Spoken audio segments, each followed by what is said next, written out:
Alright, so based on the surprising response from the first video, people seem to have some issues with what I was saying about the Steam controller last time. So I figured I'd do another video and maybe go into a bit more detail on what I think of it rather than just saying, it feels weird, I don't like it. So someone made the comment, I forget your name, sorry, I think it was Gabriel something, that I should set up the controls before I do anything. For context's sake, I did do that in Starbound. It just doesn't work very well when you have to suddenly use a touchpad, not touchpad, trackpad, that's it, for your mouse control all of a sudden, and it feels very, very strange and is not as intuitive as a mouse. I don't care what anyone says. It is not and has never been as intuitive as a mouse to use. Anyone that's used a laptop knows that, okay? So I did set up the controls for that. Didn't practice with them, but, you know, fair play.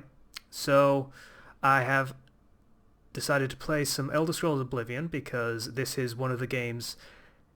This is basically more or less the game I wanted to play with the Steam controller, because trying to use any other controller doesn't work very well, despite any X-Padder or Joy-to-Key chicanery that you could try and pull off. So this is basically the reason that I got this controller. And I have dicked around with it for a little bit, seen how it feels. It does not feel particularly good.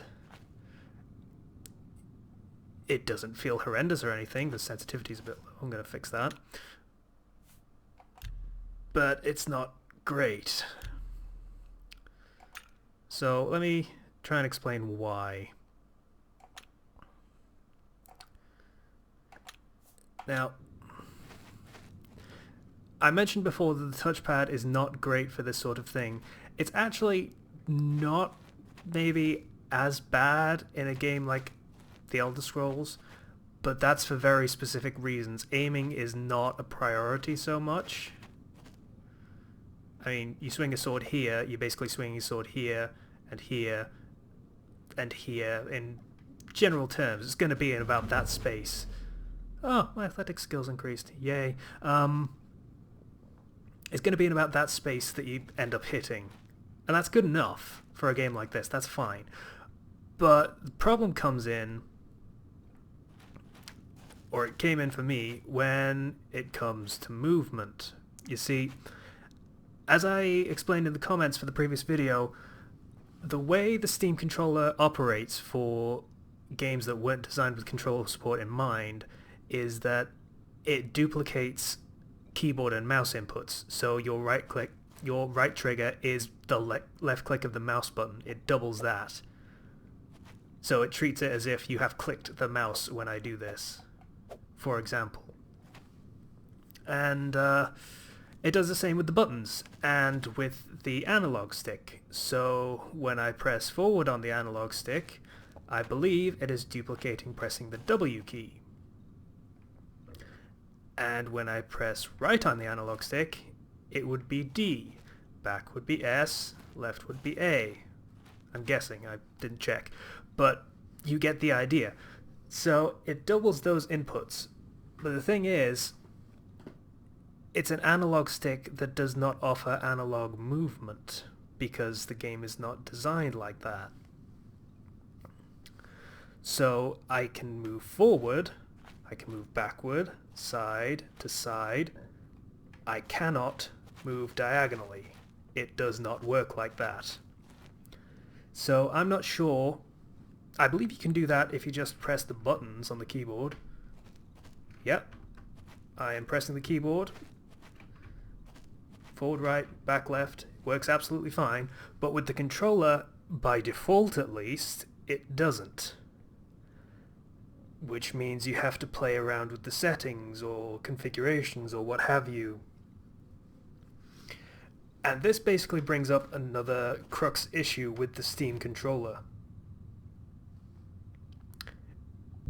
you have to work well, not very hard, but you have to put in quite a bit of effort to get it to do what you want it to do. Incidentally, I miss this minigame. It's so much better than the new one. Anyway, so you have to work with the controller to get it to do what you want it to do. And for a tinkerer, that's fine. For someone that really wants to play in the mechanics of the controller and get it to do what you want it to do, that's absolutely fine. In fact, they'll probably have some fun with that. But the thing is, for the mass market, that's not gonna fly. You can't expect people to do that because they will have better, more convenient options, like, say, a controller, or a controller not being available, keyboard and mouse would still be a lot easier to use. So it's just not a convenient option. And as far as the mass market is concerned, convenience is king. So what we're left with is this device that can maybe sort of do what you want it to do if you put in the effort to get it to work with you. And even then, it will do what you want it to do, but probably not as well as your alternatives would do out of the box, so to speak. So, yes, again, as someone pointed out, you have to put in the effort and you have to get used to the controls and how they've changed everything. I'm actually starting to do that a little bit now, in fairness. But the thing is, as you can see from me trying to hit this fucking rat, that would have taken me like a second if I was using a mouse and keyboard or a controller, I had to faff about because I have to play around with the trackpad, which is not convenient. Simple truth. Is that alive? Yeah, it's alive. Okay. So, I hope you're starting to get my point when I'm talking about this. It's just not as convenient as the alternatives that are already available and work fine from the get-go.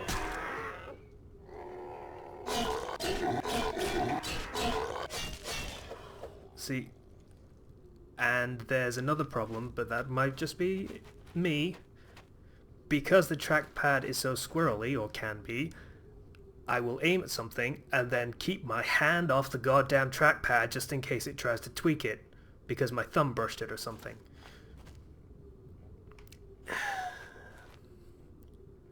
I'll be honest, I wish this worked better automatically.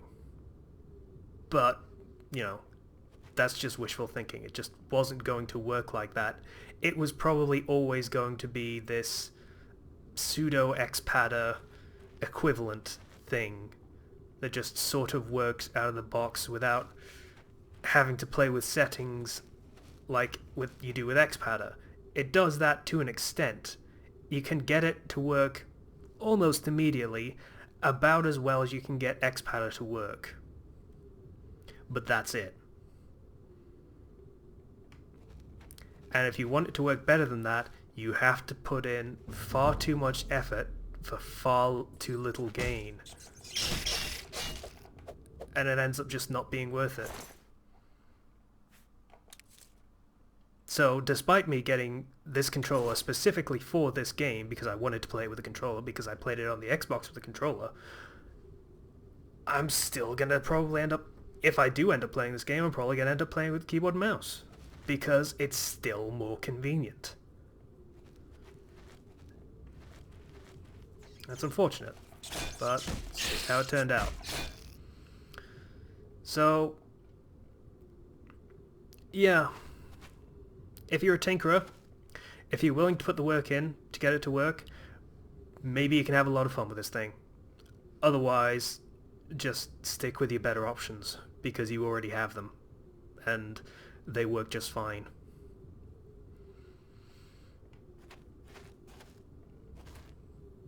And I guess that wraps up my final thoughts on the Steam controller, because I don't know what else I could say about it. I look at the comments again and see someone made a point that I didn't address, then I'll probably do an addendum to this in a few seconds. Otherwise, I guess that's the end of the video. So thanks for watching again. Bye now.